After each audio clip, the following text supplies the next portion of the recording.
ఇప్పుడు ఒనేసిము బానిస, దాసుడు. అయితే ఏం జరిగిందంటే ఇంటిలో పని చేస్తున్నటువంటి ఈ వ్యక్తి ఒకరోజు దొంగతనం చేశాడు. అది వస్తువో తెలియదు, డబ్బో తెలియదు, మొత్తం మీద దొంగతనం చేశాడు. ఎవరు అని అంటే ఈ బానిసగా వచ్చినటువంటి వ్యక్తి, దాసుడుగా వచ్చినటువంటి వ్యక్తి, పనివాడిగా వచ్చినటువంటి వ్యక్తి ఫిలోమోను ఇంటి దగ్గర ఇంటిలో నుంచి దొంగతనం చేసి పారిపోయాడు. అక్కడే పని చేస్తూ అక్కడే దొంగతనం చేశాడు. అబ్బా, ఇది భలే విచిత్రంగా ఉందండి.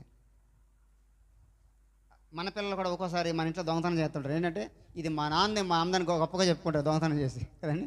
దొంగతనం ఎక్కడైనా దొంగతనమే, ఇంట్లో చేసినా కూడా అది దొంగతనం. అది తీయడానికి లేదు.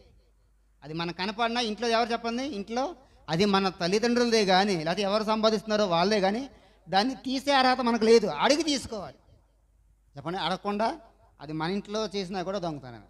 కాబట్టి ఇతను ఏమనుకో